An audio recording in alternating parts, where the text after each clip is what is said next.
Nesse bloco agora a gente conversa com ele, um querido amigo, que é Jones Ogden Marks, que vamos falar um pouquinho sobre o negro, né, no mercado de trabalho, posicionamento e um pouquinho da sua história a respeito sobre o preconceito e também sobre a sexualidade. Então, quem é o John Marks agora?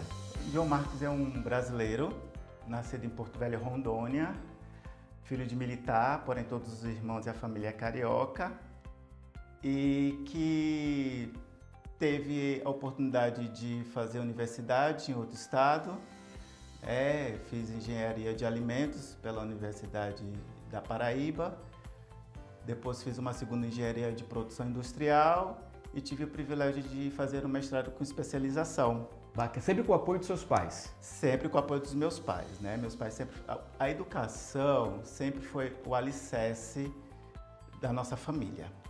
O meu pai sempre falava que a única coisa que ele podia deixar pra gente que ninguém poderia nos tirar era a educação.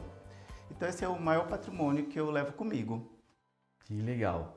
Aí, agora eu pergunto, como é que John Marks chegou aqui em Utah? Mas antes, né, assim como você se vê no mercado de trabalho, então você acha que isso foi devido à assistência da sua família ou pelo seu esforço? E durante isso, teve algum certo preconceito? Irmã, eu acho que é um pouco de cada. Porque também a faculdade e a escola não forma ninguém. Quem faz a escola, a instituição é o aluno. Então, nesse caso, eu digo que é um mérito meu e que me estimulou pelo apoio dos meus pais. Sobre a ascensão do negro no mercado profissional, é um pouco complexo. Óbvio que a aquisição de conhecimento, cultura nos ajuda, mas ainda há muito que galgar. Eu tenho inúmeros exemplos, mas eu só vou compartilhar com você um. Sim. Que eu fui participar de uma seleção de uma multinacional, me preparei, e quando chegou lá tinha duas pessoas e a pessoa que estava ministrando a entrevista, ele foi bem claro, ele disse: Jones, eu não tenho dúvida que você se sobressaiu melhor do que eles, mas a vaga vai ser para a segunda pessoa. Ele explicou o motivo? Não. E ainda disse assim: eu gostaria que você...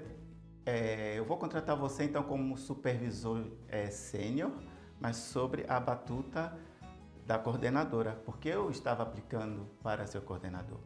E eu percebia que durante a entrevista a pessoa não tinha qualificação, mas era do padrão pele clara, né, bonita, esbelte. E eu disse: ok, aceito. Mas ali ficou claro um preconceito velado. Veladozinho. O preconceito muitas vezes é velado, né? É velado. E fiz meu trabalho, mas meu trabalho começou a incomodar. E com um mês eu fui desligado, porque dependendo da situação, a outra pessoa nos vê como uma ameaça. Entendi. Então, e uma coisa bem interessante, né? Voltando aqui, porque você resolveu vir para Utah, aí você vai contar pra gente aqui. Então, é um estado bem conservador, religioso também, e você hoje está casado. Exatamente. Isso, então é casado com Deva. Exatamente. Hoje eu sou casado com Deva, né? Eu sou gay, né? Frequento a Igreja de Jesus Cristo dos Santos dos Últimos Dias. Fui missionário, Deva foi missionário. Amo servir uma missão de tempo integral, a qual sou muito grato. E quando eu estava na Europa, trabalhando numa multinacional... É interessante, você viajou o mundo inteiro, Viajei o mundo inteiro. E especificamente na Grécia, que eu me identifiquei mais, foi que tem um grupo de afirmação LGBT, não é um grupo oficial da igreja, mas é um grupo onde tem...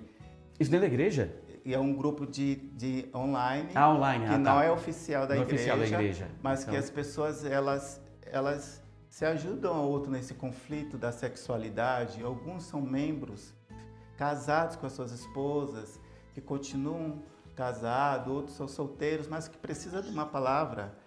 Sim. Que alguns, o psicológico fica abalado. E nesse congresso online foi que eu conheci Deva. Ah, interessante. Na Grécia. Na Grécia. Que menino. Conheci, exatamente, na Grécia. Então, tínhamos muito em comum e eu sempre tive algo em mim que nunca enganar ninguém, não casar Ser bem transparente, né? Exato, ser transparente, não casar com uma moça para dar satisfação à sociedade ou à religiosidade. Isso é muito comum muitas vezes, né? A pessoa fica com receio de realmente expor o que sente, o que quer. Exatamente. E acaba sendo reprimido por isso. Eu continuava frequentando, nunca sofri nenhum tipo de hostilização e casamos. Quando nós casamos, nós se mudamos para Washington. Deva trabalha na NASA, né? Sim. Então, a gente optou nos mudarmos para Salt Lake City, respondendo então essa pergunta, porque nossos enteados moram aqui. Então, interessante. Deva é um super pai. Ele é aquele pai muito presente na vida dos filhos. Ele foi bispo e professor de seminário. E qual é o relacionamento seu com a esposa dele? Ex-esposa, né? Nossa, ela é uma querida. Ela é a mãe dos filhos de Deva. Eu tenho um carinho muito grande com ela, nós temos uma afinidade muito grande. Ela me convidar para ir até a casa dela, no aniversário dela, eu fazer um bolo e vice-versa. Você sempre requisitado na família para poder preparar as festas, né? Exatamente. Assim, eu sou muito abençoado. É uma família, assim, sem adjetivos, eu poderia passar horas falando. E sou grato porque eu faço parte dessa família agora, né? E meus cunhados, minhas enteadas, a família Ogden é uma família tradicionalmente... Que tem até uma cidade que faz parte do nome da família. Exatamente. Então a família Ogden é uma família tradicional da igreja. Eles vieram junto com os pioneiros, né? Os ancestrais do Deva são desde o início da igreja. Eles têm uma história. Agora uma coisa interessante, assim, qual é o seu relacionamento com o Deva dentro da igreja? Como é que você se sente? E como se comporta? Assim, tem algum comportamento, tipo assim, tem um tratamento especial lá? Irmão, não tem um tratamento especial. Óbvio que nós respeitamos a doutrina da igreja. A igreja de Cristo, ele é a cabeça da igreja. E o que é respeitar a doutrina da igreja? Nós não tomamos o sacramento, nos foi tirado as bênçãos do templo, porém, nossos líderes locais sabem que nós somos legalmente casados, nos apresentamos ao bispo. Respeitam isso. Respeitam. O bispo levou até o presidente da estaca e o bispo chegou, disse que nós éramos muito bem-vindos e desde então nós interagimos tão bem na ala que quando eu vou só, todos perguntam por Deva. E quando Deva vai para Washington, perguntam por ele. E quando eu tenho que trabalhar, perguntam por mim. As atividades, os membros ligam, nos incluem nas atividades. Então você se sente inserido na comunidade? Completamente. Né? Não observo olhares preconceituosos, olhares discriminatórios. Eu já recebi visitas do secretário, do presidente do COR. Mas na sua vida nem sempre foi assim? Não. As pessoas olharem de forma... Nem sempre foi assim, porque há um olhar de forma diferente pela parte preconceituosa do racismo, né? Preconceito racial. O preconceito racial vem de raça, de cor. Então, agora você vê a junção, o preconceito o racista, que já tem esse preconceito, e aí tem a religião, negro. O primeiro passo era sair. Abandonar tudo e falar, vou viver minha vida. Exatamente. Mas por que você optou? Eu optei. Eu tenho um testemunho do Evangelho. A igreja é um hospital. Todos nós estamos lá. Tem assim uma maneira, é um exemplo, uma analogia. Tem um canceroso, tem um tuberculoso, tem um alcoólatra. E eu estou lá, que eu não sou diferente de todo mundo. Me sente feliz por isso. Isso, me sinto muito feliz porque eu estou lá por Cristo, eu não estou lá por A, B ou C.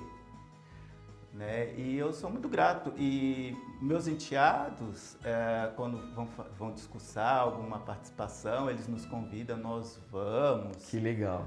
Então eu levo isso muito natural, muito confortável, porque eu me sinto confortável. Talvez, só uma pergunta, de repente você está nesse patamar hoje, né? Você é uma pessoa bem resolvida, você é uma pessoa casada, você não tem vergonha de dizer com quem você é casado, a vida que você leva. Será que isso veio pelo suporte da sua família, dos seus pais? Que muitas vezes muitas pessoas que acabam se afastando ou tipo não tem esse suporte familiar, é importante? É muito importante e eu acredito que quando não tem esse suporte familiar, nós vivemos no século XXI, né? Tem acompanhamento psicológico, assistência social, tem um ombro amigo. O conselho que eu sugiro é que quando houver esses conflitos, muitas das vezes quando a pessoa... Porque assim, orientação sexual não tem nada a ver com opção. As pessoas confundem. Mano, como que eu vou optar ser gay? Não é uma opção? Não é uma opção, porque eu vou enfrentar preconceito.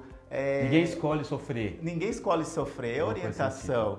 Então, muitas das vezes as pessoas se afastam do evangelho, seja qualquer dominação, e acham que para ser aceitos, eles têm que participar de guetos.